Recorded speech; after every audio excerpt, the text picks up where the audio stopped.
Kamu benar-benar tidak menyontek? Kalimat itu seakan menghentikan waktu di dalam kelas yang hening.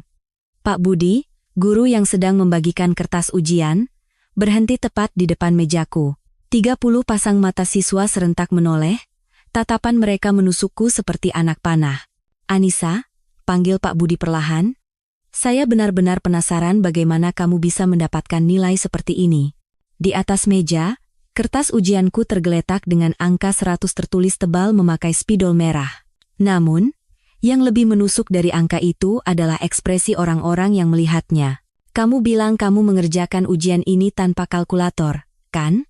Suara Pak Budi terdengar penuh keraguan, padahal semua temanmu menggunakan kalkulator. Dari belakang kelas, Bima bergumam pelan, tidak masuk akal. Soal-soalnya kan sampai 3 angka di belakang koma. Citra menatapku dengan cemas, tetapi sebagian besar anak-anak lain menunjukkan ekspresi penuh curiga. Jangan-jangan, Pak Budi mengangkat sedikit sudut bibirnya. Kamu sudah melihat soalnya sebelumnya? Seketika, jantungku terasa mencelos. 3 bulan lalu, aku pindah dari kota lain ke sini, dan semuanya terasa asing. Bahasa, budaya, bahkan pelajaran matematika yang sangat bergantung pada kalkulator. Namun, hanya satu hal yang tidak berubah, kemampuan berhitung cepat di luar kepala yang diajarkan ayah sejak kecil. Angka itu seperti musik, nak. Kalau kamu bisa menangkap ritmenya, ia akan mengalir dengan sendirinya. Setiap malam, ayah akan memberikan soal-soal di meja makan, dan aku tumbuh dewasa dengan merapikan angka-angka di dalam kepala, bukan dengan jari. Itu adalah hal yang biasa bagiku. Namun, di sini, kebiasaan itu menjadi sesuatu yang aneh. Nanti temui saya di ruang guru, kata Pak Budi sambil meletakkan kertas ujianku di meja. Saya perlu mendengar penjelasanmu secara rinci. Bersamaan dengan kalimat itu, gumaman mulai menyebar di dalam kelas. Baru pindah sudah dapat nilai sempurna. Mencurigakan.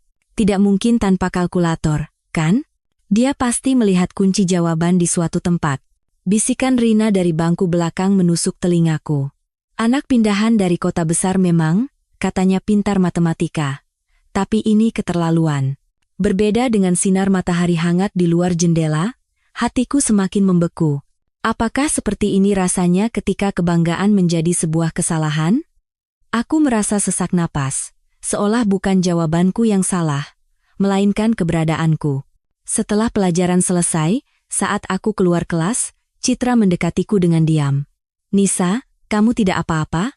Suaranya penuh kekhawatiran, reaksi mereka sepertinya berlebihan. Iya, tidak apa-apa, jawabku berbohong. Sambil berjalan di koridor, aku berpikir, kemampuan yang dulu dipuji di tempat asalku, kini menjadi sasaran kecurigaan. Saat itu, aku teringat kata-kata ayah. Anissa, memang menyakitkan ketika kemampuanmu diragukan. Tapi saat kemampuan itu terbukti, ia bukan lagi senjata, melainkan sebuah keyakinan. Apakah aku bisa meyakinkan orang-orang di sini? Langkahku menuju ruang guru terasa berat. Namun, di saat yang sama, percikan api kecil mulai menyala di sudut hatiku. Apakah aku benar-benar melakukan kesalahan? Keraguan itu akan segera berubah menjadi kepastian. Aku berdiri di depan pintu ruang guru selama 5 menit. Suara ketikan keyboard dan percakapan para guru yang terdengar dari celah pintu tampak biasa saja, tetapi bagiku rasanya seperti berada di pengadilan. Tok, tok. Masuk. Pak Budi sedang berdiri di dekat jendela, membolak-balik sesuatu. Tanpa menoleh, ia berkata, Anissa, silakan duduk. Begitu aku duduk di kursi keras di depan mejanya, ia berbalik dan membentangkan kertas ujianku. Lalu, seperti seorang detektif yang memeriksa barang bukti, ia mulai menelaah setiap soal dengan perlahan. Soal nomor 3, ia menunjuk bagian yang dilingkari spidol merah, 247,68 dikali 15,4. Jawabannya 3814,2072. Saat aku hendak memeriksa jawabannya, Pak Budi mengangkat tangannya. Belum selesai. Soal nomor 7. 1089,6 dibagi 24,8. Jawabannya 43,935. Persis sampai 3 angka di belakang koma. Suaranya semakin tajam. Soal nomor 12 adalah soal gabungan yang melibatkan akar kuadrat. Ini juga sempurna. Hanya suara detak jam dinding yang terdengar jelas. Anissa, Pak Budi bersandar di kursinya sambil melipat tangan. Jawab jujur. Apa kamu benar-benar menghitung semua ini di dalam kepala? Iya, Pak. Kalau begitu, bisa kamu tunjukkan sekarang? Permintaan mendadak itu membuat jantungku berdebar kencang, tetapi aku tidak bisa menolaknya. Baiklah, saya perlu memastikan apakah kamu benar-benar punya kemampuan seperti itu. Pak Budi mulai menulis soal perhitungan rumit di papan tulis. Coba selesaikan ini sekarang. Tanpa kalkulator. Inilah saatnya. Momen ujian yang sesungguhnya. Aku menatap angka-angka itu perlahan sambil menenangkan diri. Mengingat metode yang diajarkan ayah, angka-angka mulai menari di kepalaku. Perhitungan yang tampak rumit itu aku selesaikan tahap demi tahap. Beberapa menit kemudian, aku menyebutkan jawabannya. Pak Budi segera mengeluarkan kalkulator untuk memeriksanya. Ekspresinya sedikit mengeras. Benar, namun, itu belum berakhir. Ia memberikan soal yang lebih sulit, kali ini pembagian yang lebih rumit. Di dalam kepala, aku memulai perhitungan terbalik dari perkalian dan menyelesaikannya perlahan. Saat aku menyebutkan jawaban, kembali terdengar suara kalkulator. Benar lagi, suara Pak Budi terdengar bercampur kebingungan. Soal ketiga. Kali ini, ia menulis soal hitungan campuran yang sangat kompleks. Soal ini benar-benar rumit dan membutuhkan beberapa tahap perhitungan. Butuh waktu sekitar 1,5 menit, saat aku menyebutkan jawaban, kali ini waktu pemeriksaan dengan kalkulator lebih lama. Terdengar suara Pak Budi menghitung ulang beberapa kali. Benar, saat itulah tatapan Pak Budi berubah. Dari curiga menjadi takjub, lalu sedikit kebingungan. Ini kemampuan yang sangat istimewa, katanya sambil menghela napas. Tapi Anissa, ini Indonesia, cara pendidikan kita menekankan pada proses. Jawaban yang benar tidak menyelesaikan segalanya. Kita juga harus mempertimbangkan keadilan bagi siswa lain. Keadilan. Kata itu menusuk hatiku. Bagaimana jika siswa lain merasa tidak nyaman? Menggunakan kalkulator adalah aturannya, tapi kamu bersikeras dengan caramu sendiri. Kata-kata Pak Budi terdengar hati-hati, tetapi maknanya jelas, jangan menonjol, gunakan cara yang sama seperti orang lain. Mulai ujian berikutnya, tolong gunakan kalkulator. Itu akan lebih baik untuk semua orang. Aku mengangguk, tetapi hatiku terasa campur aduk. Apakah kemampuanku membuat orang lain tidak nyaman? Saat keluar dari ruang guru, aku berpapasan dengan beberapa siswa di koridor. Mereka mulai berbisik saat melihatku. Itu dia anak yang dapat nilai sempurna tanpa kalkulator. Hebat sih, tapi aneh, ya? Malam itu, di rumah, aku menatap foto ayah dan berpikir, ayah, apakah salah memiliki kemampuan? Kenapa orang-orang memandangku aneh? Ayah di dalam foto tersenyum hangat, tetapi tidak bisa memberikan jawaban. 4 hari kemudian, di pelajaran matematika, Pak Budi masuk kelas membawa map yang lebih tebal dari biasanya. Suasana tegang menyelimuti para siswa. Hari ini kita akan mengadakan sesi khusus, katanya sambil berdiri di depan papan tulis dengan senyum penuh arti. Saya dengar ada siswa di antara kalian yang bisa menyelesaikan soal-soal sulit tanpa kalkulator. Hari ini kita akan membuktikan kemampuan itu. Seketika, semua mata tertuju padaku. Bima bersiul pelan, dan Rina bergumam, akhirnya. Hanya Citra yang menatapku dengan cemas. Anissa, silakan maju ke depan. Jantungku berdebar kencang. Dengan tatapan 30 pasang mata di punggungku, suara langkah kakiku terdengar sangat keras saat berjalan ke depan papan tulis. Ini soal pertama. Pak Budi mulai menulis angka dengan jelas. Itu adalah soal perkalian desimal yang rumit. Terdengar desahan kecil dari para siswa. Wah, rumit sekali. Aku tidak akan bisa menyelesaikannya tanpa kalkulator. Pak Budi melihat jam. Batas waktu 2 menit. Mulai. Kelas menjadi hening. Hanya suara detak jam yang terdengar jelas, dan 30 pasang mata mengawasiku. Di dalam kepala, angka-angka mulai tersusun.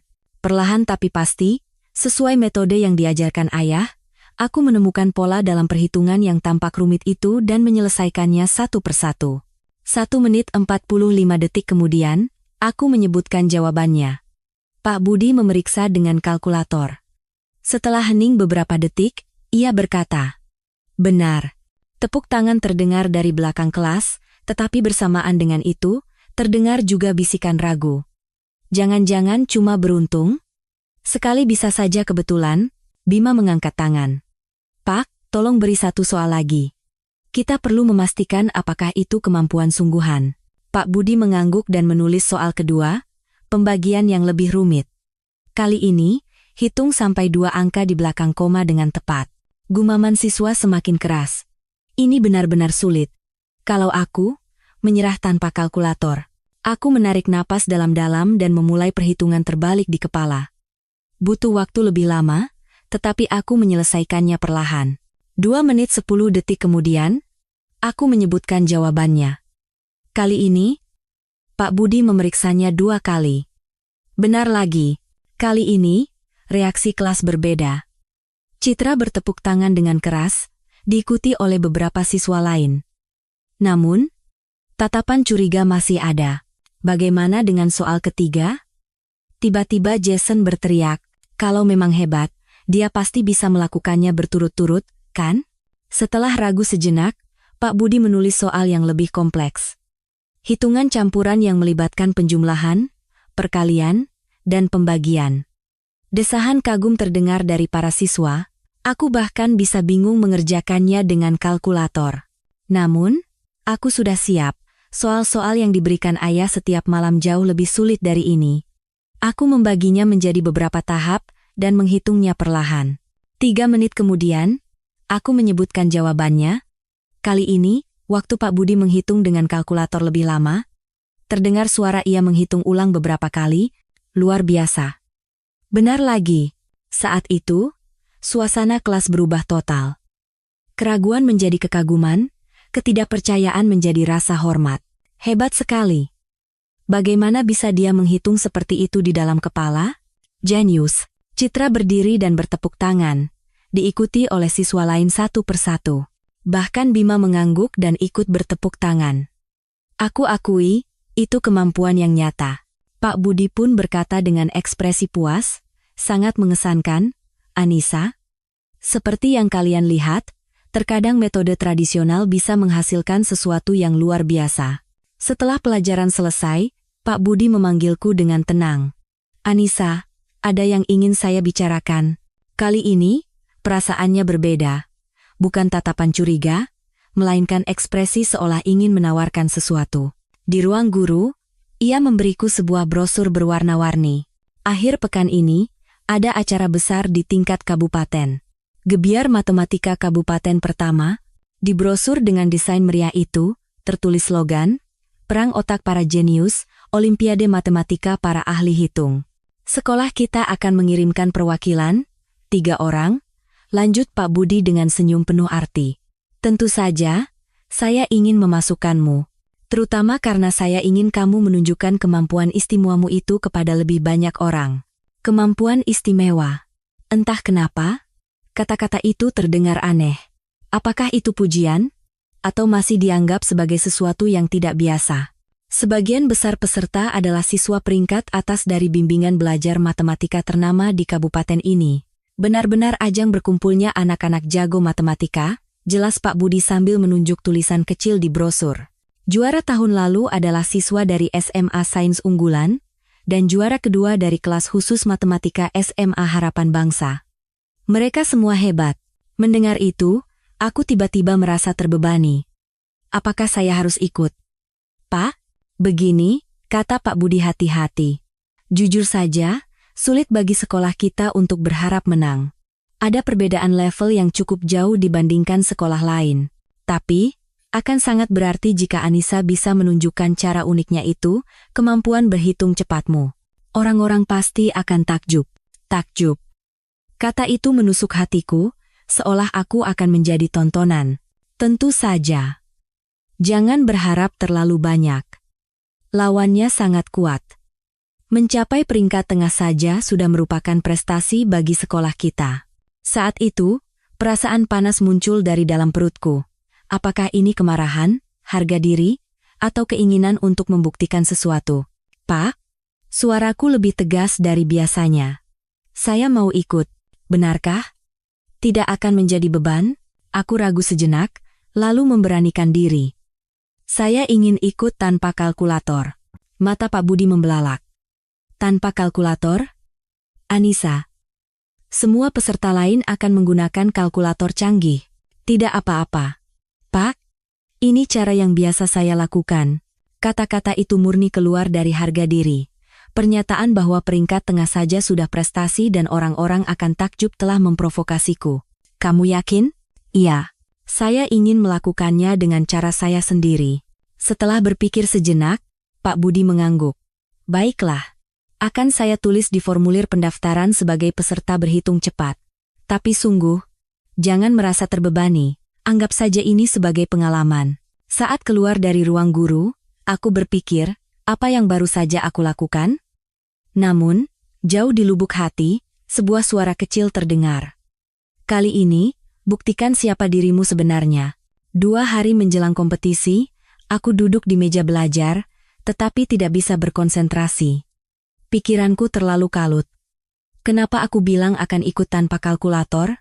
Anak-anak lain pasti sudah bersiap dengan matang. Bagaimana jika aku mempermalukan diri sendiri? Aku mencoba membuka buku catatan dan mengerjakan soal latihan, tetapi tidak seperti biasanya, angka-angka tidak mau tersusun di kepala. Saat itulah mataku tertuju pada sebuah kotak tua di sudut meja. Di dalam kotak yang selotipnya sudah terkelupas di sana-sini itu, ada kartu-kartu angka buatan ayah. Saat aku mengeluarkannya satu persatu, kenangan kembali menyeruak. Anissa, ayo main tebak angka. Setiap malam setelah makan, ayah akan mengocok kartu-kartu ini dan memberiku soal. 273. Ditambah 156, sebai arsjo. Benar. Kalau begitu, 384 dikurangi 197? Dulu, aku hanya menganggapnya sebagai permainan yang menyenangkan. Tetapi sekarang aku sadar, ayah bukan hanya mengajariku cara berhitung, tetapi juga cara berteman dengan angka. Anissa, jika kamu takut pada angka, angka akan menguasaimu. Tapi jika kamu memahami alirannya, kamu bisa memimpin angka. Suara itu terdengar begitu jelas di telingaku. Bukan kecepatan menjawab yang penting. Tidak apa-apa jika salah. Yang penting adalah tidak menyerah sampai akhir. Air mataku menetes. Setelah ayah meninggal karena kecelakaan mendadak 5 tahun lalu, aku tidak pernah menyentuh kartu-kartu ini lagi. Aku terlalu merindukannya. Tetapi saat ini, aku sadar bahwa yang ayah ajarkan bukan sekadar kemampuan berhitung. Itu adalah kepercayaan diri, kegigihan, dan keberanian untuk percaya pada cara sendiri. Ayah, sekarang aku mengerti. Aku berbicara sendiri di depan cermin. Kompetisi ini bukan untuk bersaing dengan orang lain. Ini untuk membuktikan pada diriku sendiri. Malam itu, alih-alih menggunakan kalkulator, aku mengeluarkan beberapa lembar kertas kosong dan mulai berlatih. Tetapi kali ini, bukan untuk menyelesaikan soal, melainkan untuk mengenang kembali saat-saat bersama ayah. 273加156等于429. 384减197等于187. Setiap kali menyelesaikan satu soal, senyum hangat ayah terbayang di benakku, dan akhirnya aku sadar. Ini bukan tentang memamerkan kemampuan, tetapi tentang menunjukkan hadiah berharga yang ayah wariskan kepada dunia. Apapun hasilnya, aku tidak peduli. Aku akan menyelesaikannya dengan caraku sendiri sampai akhir. Malam itu, untuk pertama kalinya, hatiku terasa tenang. Hari kompetisi, pukul 07.30 pagi. Saat tiba di depan balai pertemuan kabupaten, sudah banyak orang berkumpul. Wah, besar sekali. Spanduk setinggi 3 lantai menutupi seluruh gedung. Gebiar matematika kabupaten pertama. Mencari Einstein masa depan. Para orang tua membawa kamera besar, sementara para siswa peserta mengenakan seragam tim dan membawa kotak kalkulator profesional. Di antara mereka, hanya aku yang datang dengan tangan kosong. Saat mengantre di meja pendaftaran, seorang siswa di depanku melirikku sekilas dan berbisik kepada temannya. Lihat, dia bahkan tidak membawa tas. Jangan-jangan dia anak yang dikabarkan itu, yang berhitung tanpa kalkulator. Di nomor pesertaku, ada tanda khusus yang berbeda dari siswa lain, Anissa, peserta berhitung cepat. Setelah mendaftar dan masuk ke ruang tunggu, aku merasa seperti berada di dunia yang berbeda. Tim dari SMA Harapan Bangsa mengenakan seragam merah dan bahkan membawa seorang pelatih untuk pemeriksaan terakhir. Tim SMA Sains Unggulan mengenakan rompi biru dan sedang melakukan pemanasan dengan kalkulator canggih masing-masing. Tim dari Bimbingan Belajar Cendekia mengenakan kaos kuning dengan topi bertuliskan ahli hitung. Dan aku hanya mengenakan kemeja putih biasa dan celana jin. Para peserta harap segera menuju ke aula utama. Mengikuti arahan panitia, aku masuk ke aula utama dan mulutku ternganga. Aula berkapasitas 500 kursi itu penuh dengan penonton, dan di atas panggung, sebuah layar raksasa terpasang. Ternyata acara ini disiarkan langsung, pertarungan para jenius matematika. Tempat dudukku berada di barisan paling depan, di tengah.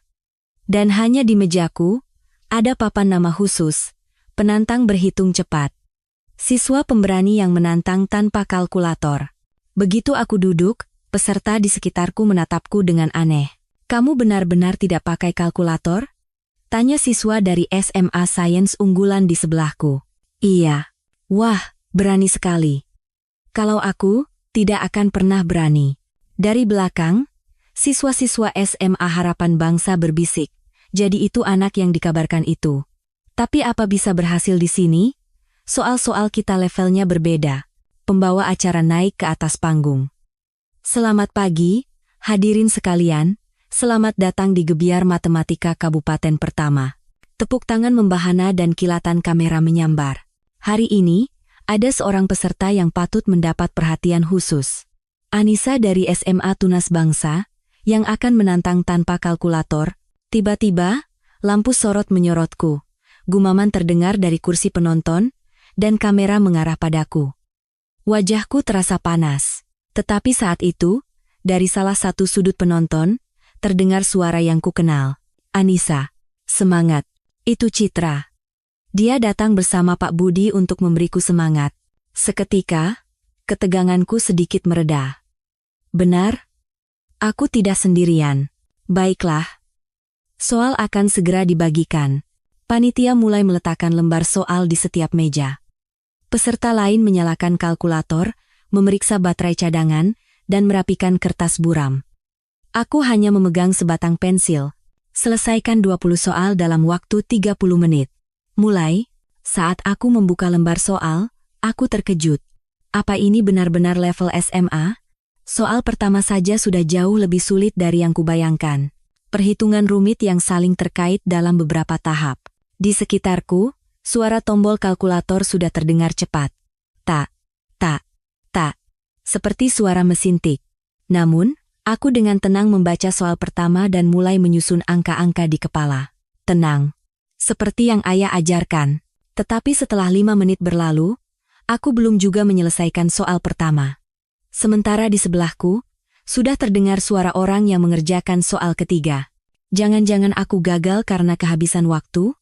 Rasa cemas mulai menyergap.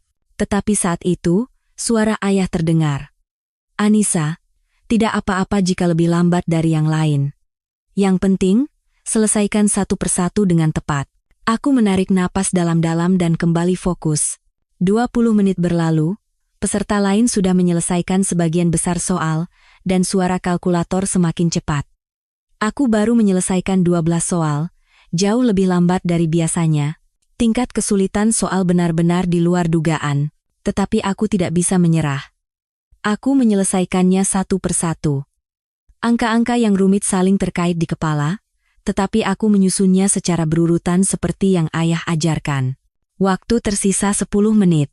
Suara pembawa acara membuat suasana semakin tegang. Gerakan tangan para peserta semakin cepat, aku dengan tenang terus mengerjakan. Nomor 15, 16, 17. Waktu tersisa 5 menit. Aku baru saja menyelesaikan soal nomor 18. Tinggal 2 soal lagi, nomor 19 dan 20. Soal nomor 19 tipenya cukup familiar, aku bisa menyelesaikannya dengan cepat. Tetapi saat melihat soal nomor 20, jantungku serasa berhenti berdetak. Ini levelnya benar-benar berbeda. Berbagai jenis perhitungan rumit digabungkan menjadi satu, soal yang hampir mustahil diselesaikan tanpa kalkulator. Terdengar desahan dari sekitar. Soal terakhir sulit sekali. Waktunya tidak akan cukup. Namun, Peserta lain yang menggunakan kalkulator terus menghitung dengan cepat. Waktu tersisa 3 menit.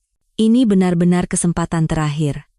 Pikiran untuk menyerah sempat terlintas. Tetapi saat itu, kata-kata terakhir ayah terngiang. Anissa, semakin sulit soalnya, pecah menjadi bagian-bagian kecil dan pikirkan perlahan. Meskipun terlihat rumit, pada akhirnya itu hanyalah gabungan dari dasar-dasar. Aku menatap soal itu lagi dengan saksama.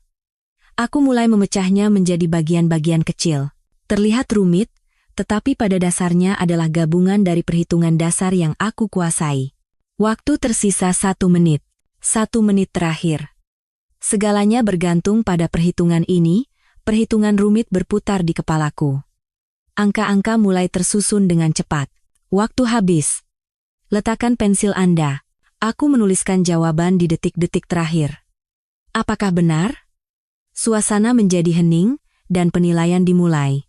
30 menit kemudian, pengumuman. Kompetisi kali ini benar-benar ketat. Terutama soal nomor 20 yang menyulitkan banyak peserta. Jantungku berdebar kencang. Tingkat keberhasilan menjawab soal nomor 20 hanya 30%. Apakah jawabanku benar? Tetapi pengumuman peringkat masih menanti. Juara ketiga. Jennifer dari SMA Sains Unggulan.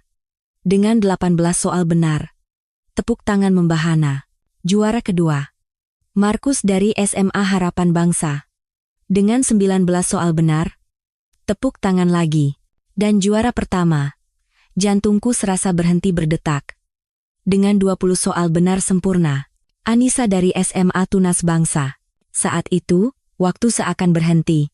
Juara pertama, aku. Aula sempat hening sejenak, lalu meledak dengan tepuk tangan.